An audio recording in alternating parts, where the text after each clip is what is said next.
Hello everybody and welcome back to World of Warships Legends. My name is Spartan Elite 43 and tonight we are back on the path to the Bismarck and we are at tier 6, which means we get to take out the Gneisenau.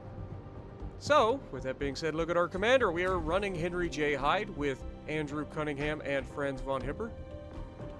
We are running Flammable Cannoneer, Aladad, Marksmanship, and Master Mechanic with the Fight Fire with Fire, a legendary perk.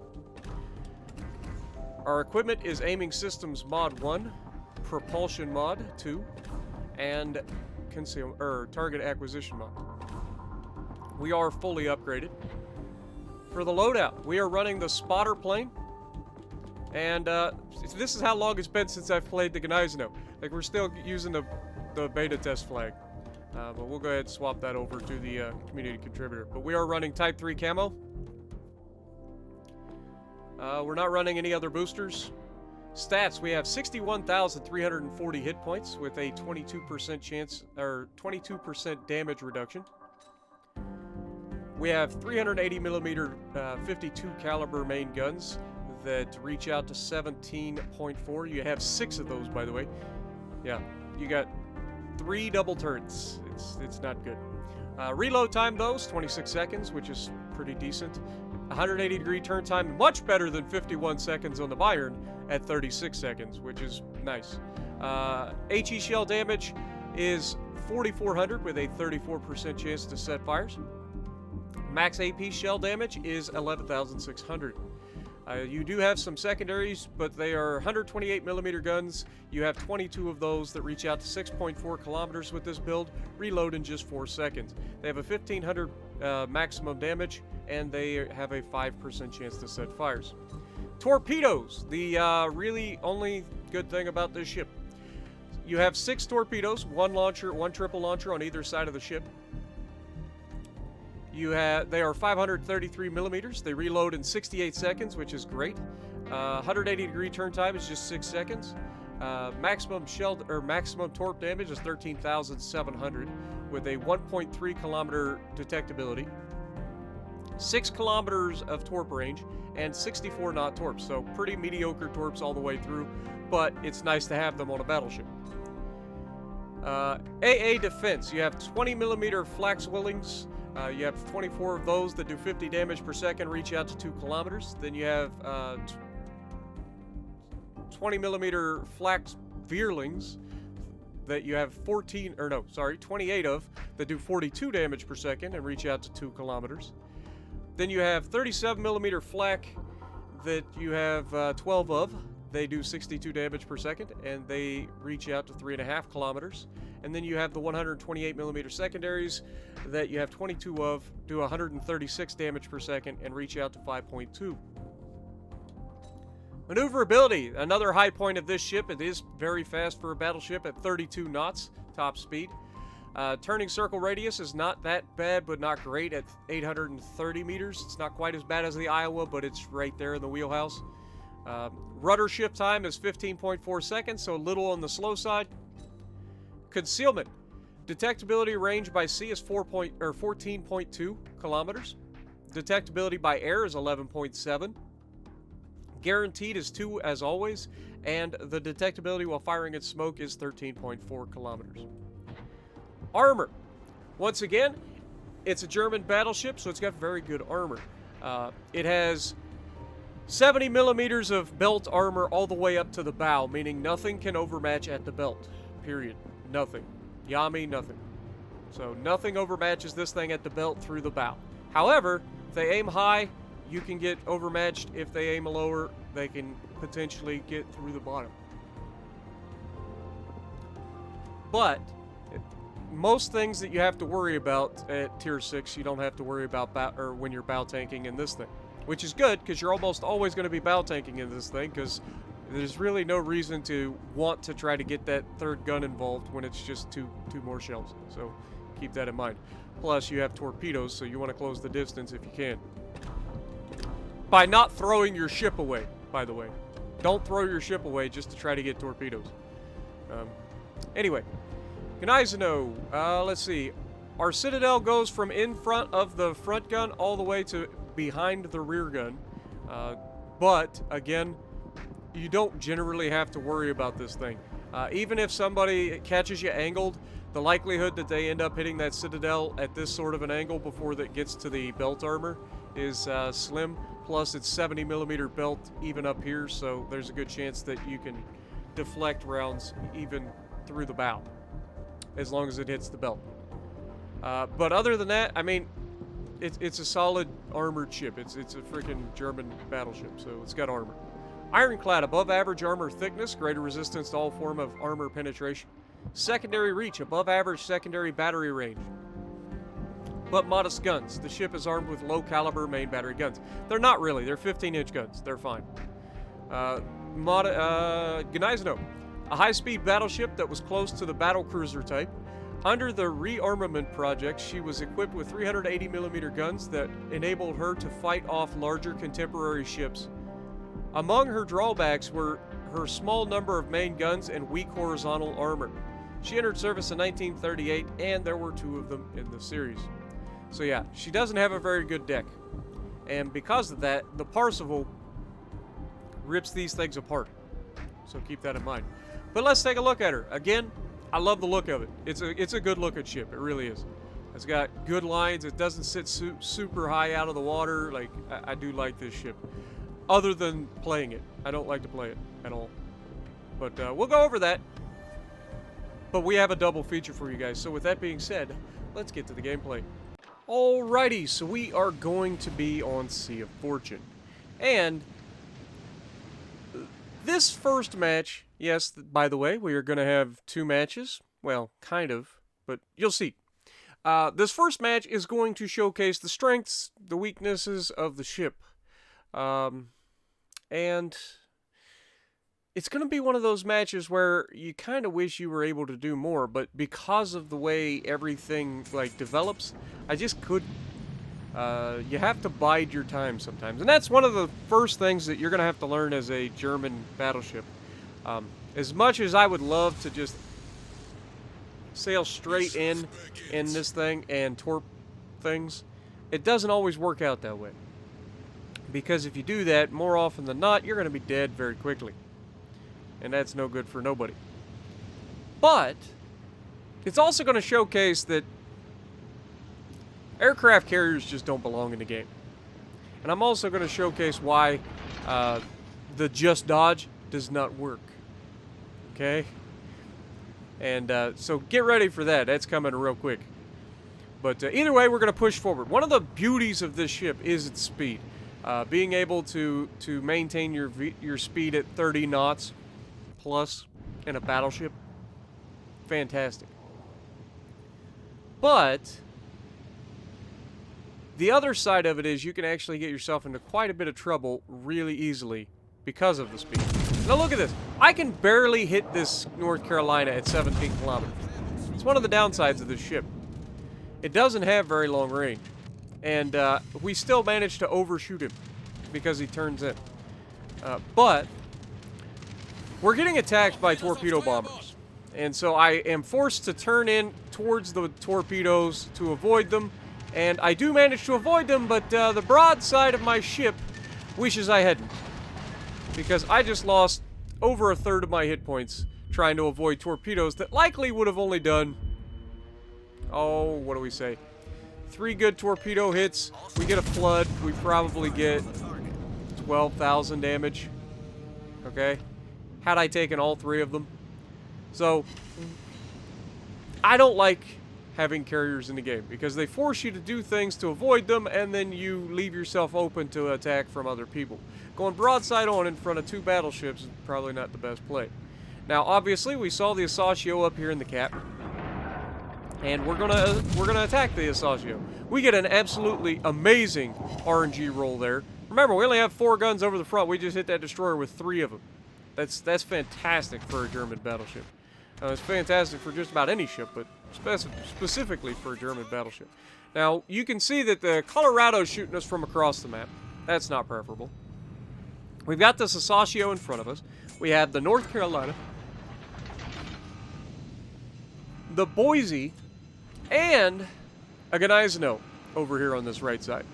So that limits what I can do. If it wasn't for the Asasio, maybe I could potentially do a little bit more here, but I can't really do a whole lot. So we take a shot at the Gneisenau here. I thought we were going to be able to do something, but unfortunately, I think those shots actually go through the island, which is why they did nothing.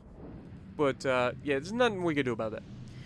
But this Gneisenau is going to showcase why just sailing broadside to everybody, trying to close the distance, is just a dumb play in a German battleship with torpedoes, because everybody knows what you're doing, and so it's very easy to counter you. We stay bow tanking you, we get our guns off, and we're going to be hitting this guy for quite a bit of damage every time. That was, what, almost 10k right there. We're up to 19,000 damage done. And these guns reload relatively quickly. And so he's going to stay broadside to us for some reason, and we're going to once again make him pay for it. Now, I'm not going to lie, the Iowa behind me starts to irritate me quite a bit, because this man, I don't know, I just don't feel like he did a whole lot for the team in this one. I know he's obviously shooting at the bow tanking North Carolina over there rather than shooting at the Gneisenau, who's broadside, but why would he make, you know, and the same thing goes for the Akatsuki on the right side. This Akatsuki, God only knows what's going through his brain. I don't understand why he's, oh my God, that dispersion's beautiful. And we get another absolutely juicy shot. And I was actually getting really good RNG in this match for this. And, well, for now. But he actually hits us back quite hard. And then he does, you know, something a little strange. He actually starts loading the HE, which I don't actually have a problem with in this case, because I am mostly bow tanking it. But Asasio gets spotted. We reach out and touch him. We're going to be turning in to avoid these torpedoes as best we can. And we do manage to avoid all of the torpedoes from the Asasio. Now remember, Asasio gets a reload booster, so we've got to keep that in mind as well. But I've taken over half of this guy's health already. And now the German battleship dispersion is going to rear its ugly head as we try to hit this Asasio again. And this time, the shells go literally on both sides of his ship and avoid hitting him, which is frustrating. But it happens. Now, we are the only one that has shot that Asasio. The Iowa didn't shoot at him. The Akatsuki didn't shoot at him. The Akatsuki is literally firing his guns in open water against the Gneisenau. I don't know why.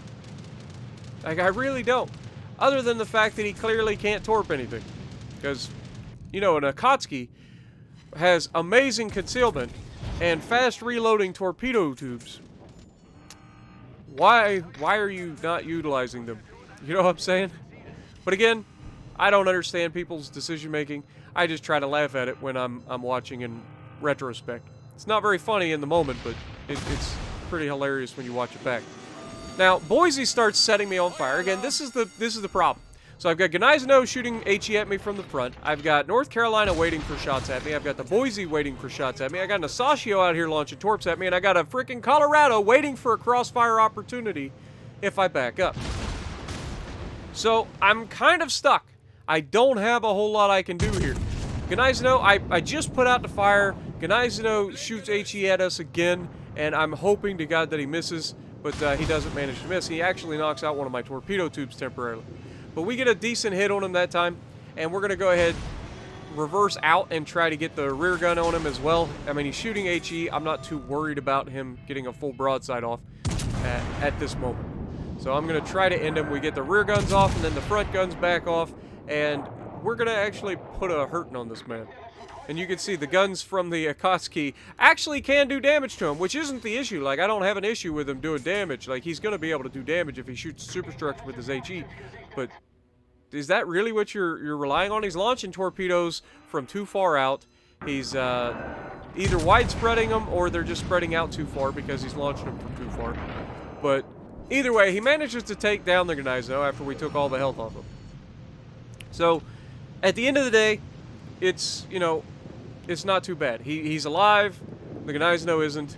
The Asasio actually comes back in and finds our other Akatsuki that we have on our team. And our other Akatsuki, once again, opens fire, which is the absolute right thing to do in this case.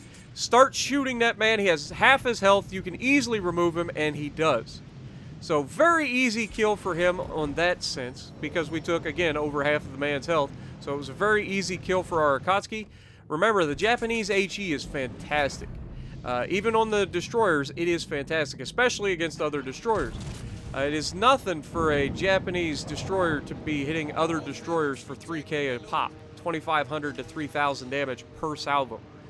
You don't have the fastest fire rate, but you daggone sure have a hard-hitting gun. Now, we're at 50,000 damage, and now I see an opportunity for us to start moving up. The Asashio's gone. Our guys capturing Charlie. Our guys have already sealed the left side of the map. And the Hood, who was being focused by the aircraft carrier in this one, is moving up with me. The Iowa, I don't know what he's been doing, other than he was obviously shooting at the North Carolina for the entire game, but good lord, dude. You're in an Iowa. It's tier 7. We're in tier 6s. Move up. Use your advantage. But what do I know? It's not like I know what the Iowa's like or anything. But, again, I'm not here to make fun of the teammates or anything. It's just that you question these decisions when you're watching them back. Like, okay, you're in a top-tier Iowa. Why are you, like, hiding? Like, you should be out flexing on these guys. They can't hurt you. Like, they really can't hurt you. The only thing that could hurt him is the Asashio, and the Asashio's gone. Meanwhile, I've got the aircraft carrier over here back on me again, and this time we take all 3 torpedoes. And we are forced to damage con because of it, because of course he gets a flood, and we are going to try to hit and finish this North Carolina. So this is what the Iowa has been doing the entire game, shooting at this North Carolina at 15 or 16 kilometers over a mountain, rather than pushing up and trying to create crossfires. Now, obviously somebody just hit the North Carolina, whether it was a bomb from the carrier or what, but somebody just hit the North Carolina harder than we did. And so North Carolina is not long for this world. And once again, our destroyers, of all things, are actually going to reach out and touch this man with their HE and finish him off. And it's a good play. Fantastic. Battleships should not have to finish guys with no health, like just straight up. And that's not me as a battleship saying we want all the health or we want all the damage. It's just logically speaking, you want an, oh god, come on, and of course it causes a flood. Of course it causes a flood. Why wouldn't it cause a flood? So on back-to-back torp drops, he gets a flood, right? From an aircraft carrier. Now here we use the rear guns to swing out and hit the Boise. We're going to try to do as much damage to this Colorado before we succumb to the flooding. 17 seconds until we get our damage con back. That's a lot of flooding damage. Now this Colorado, to his credit, obviously is aware of the torp launch angles of the Gneisenau. And while I just swung out and shot at the Boise, I citadeled the Colorado with the front guns, and I torped on the Colorado's course, and he immediately threw that thing in reverse and is able to come to a stop and avoid those torpedoes, which is a fantastic play by him. Meaning we ended up finishing this game with just 81,000 damage, which is not a lot of damage at all. And it's not normally a game that I would showcase, but it does showcase the ship pretty well. And now this Iowa, once again, is going to showcase just complete inability to understand what he's fighting and how he should fight it. And this Iowa's just getting shredded. Just shredded. Now he is healing some of his health back, but between the carrier and the Colorado, as soon as the Colorado gets a solid angle on him, he's going to be able to punch through, and he fired the front guns at him, and the Iowa does what the Iowa does with its side armor is actually fairly good. But he gets that second turret loaded, and it's at a steep enough angle that he's able to penetrate. And down goes Iowa. Now it's a 3v3, one carrier and a battleship versus, well, one carrier, a battleship, and a destroyer versus 2 battleships and a carrier. Our destroyer easily wins this fight, like any day of the week, if he knows what he's doing. But first thing to show that he doesn't know what he's doing is he's running around without a camo. Like, why? You're a tier 6 in a destroyer. Of all the things, like at minimum, you should run a camo that gives you extra concealment. Like that is your biggest strength, is your concealment. But it doesn't matter. He's able to help finish off the Colorado. And we have a 3-cap advantage, and the time is about over in this match. There's only one carrier to go. And so this one's over. There's not a whole lot more we can say about it. But I think this one really did showcase pretty well about how you can't always just rush up in a German battleship. As much as you might want to, especially one with torpedoes. As much as you might want to close the distance and get off, right up in there. Like, you're going to get focused, you're going to get removed very quickly. While they are tanky, you can't angle against everybody at the same time. So keep that in mind when you're in these ships. Now in the next match, we're going to showcase what happens when you are capable of rushing in on a target. The German torpedo battleships, whether it be Tirpitz, especially Tirpitz, but Tirpitz, Gneisenau, Scharnhorst, very, Odin as well, very good at 1v1 situations. Now we end up second on the team. The Akatsuki that lived is top of the leaderboard, got 2 kills, so more power to him. I forgot to cut this off the end of the match. That's fantastic. But it's alright.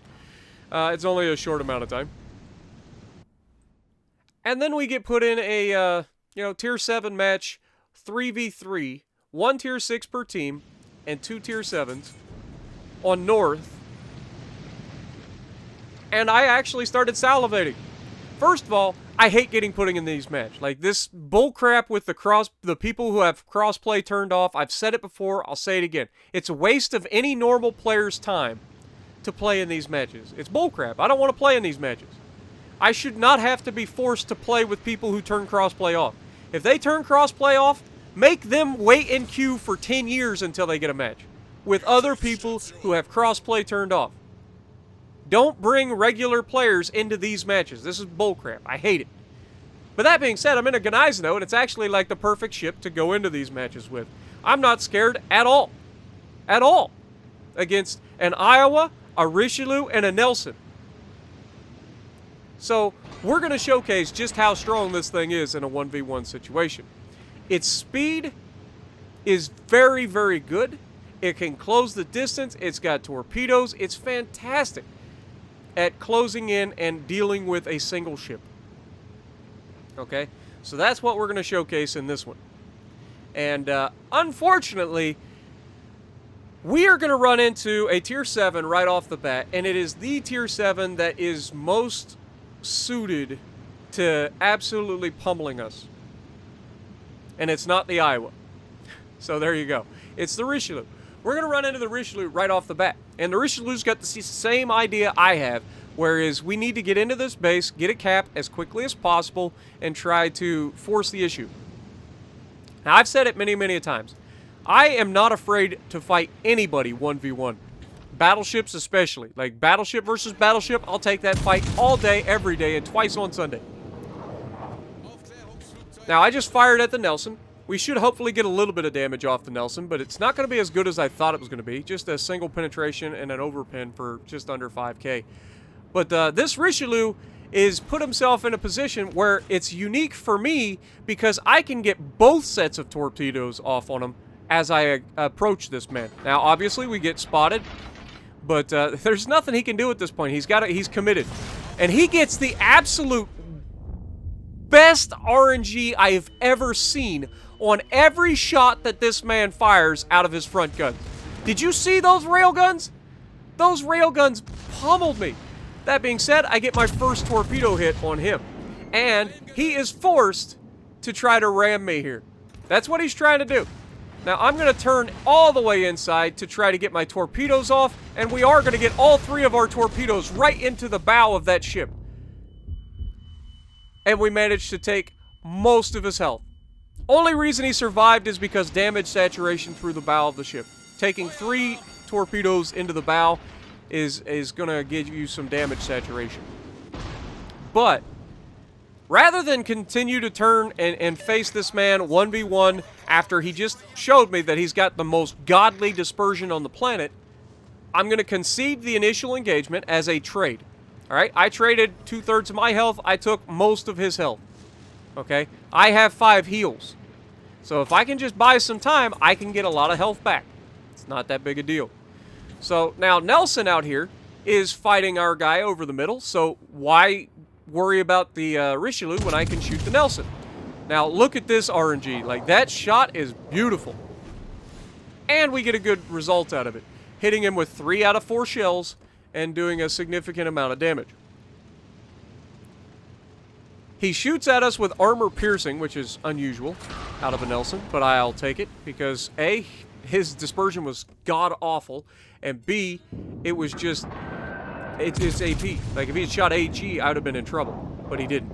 Now, I'm trying to hit his bow plating towards the rear of the bow plating to try to get citadels on the Nelson, and unfortunately, I wasn't able to pull it off. Now, we shoot the rear guns at him just before we go behind the island. We get another overpin on him, unfortunately, but he starts shooting back at our teammate, and that is going to finish him off. Monarch is able to finish him off, no problem.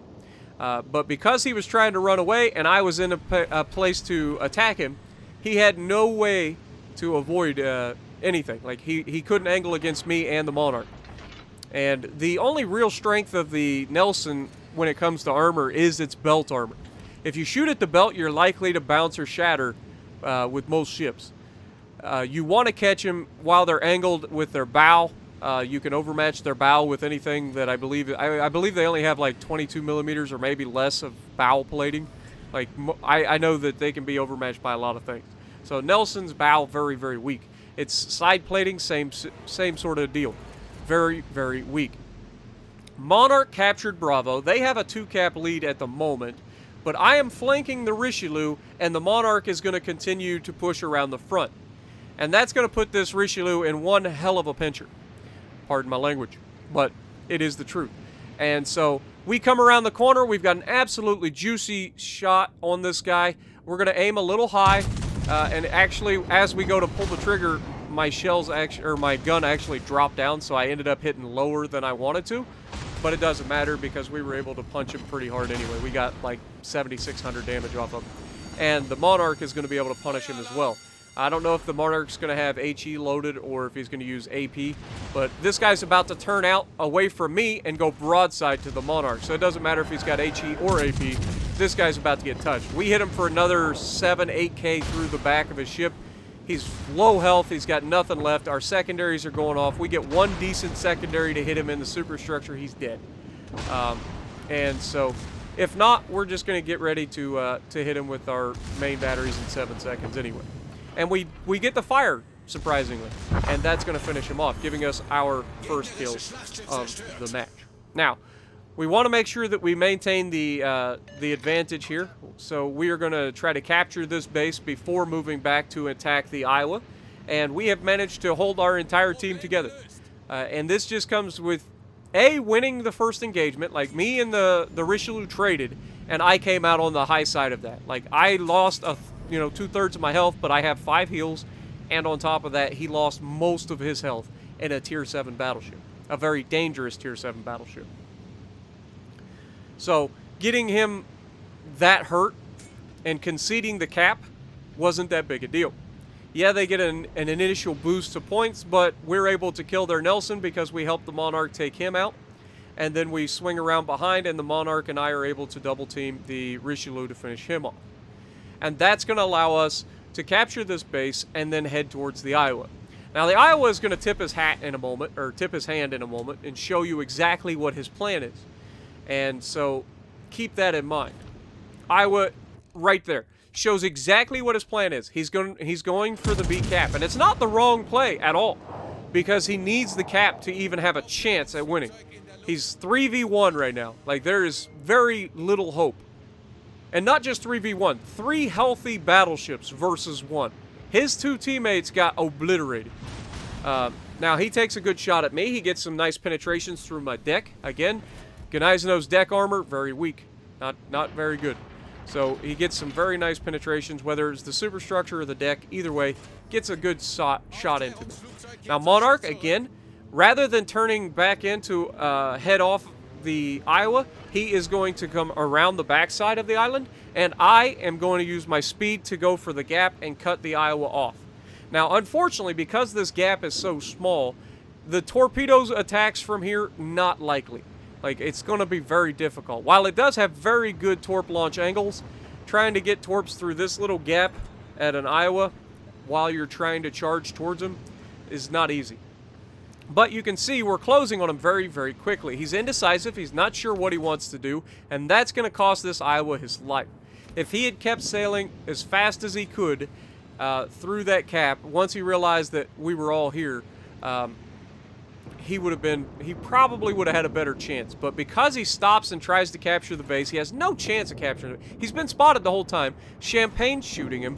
Now Monarch is coming around the corner, and now he decides to get out of the cap to try to make it. And unfortunately for him, I am in the most beautiful place that you can possibly be when attacking an Iowa, which is a flat, juicy broadside. Unfortunately, I'm still in a German battleship, and while we do get 4 penetrations, we weren't able to quite citadel the man and knock him out. But we do get quite a bit of damage off of him. He does smash us here, but again, we can take it. It's not that big a deal. His secondaries are actually doing quite a bit of damage to us, but our secondaries are starting to hit him back. And I was hoping that we would get a chance to come around and finish this Iowa off, but between the Champagne and the Monarch both shooting at him, he's not long for this world and he goes down. So hopefully you guys enjoyed this. It was a unique little battle, but it really did showcase how good this ship can be in a 1v1 situation against anything.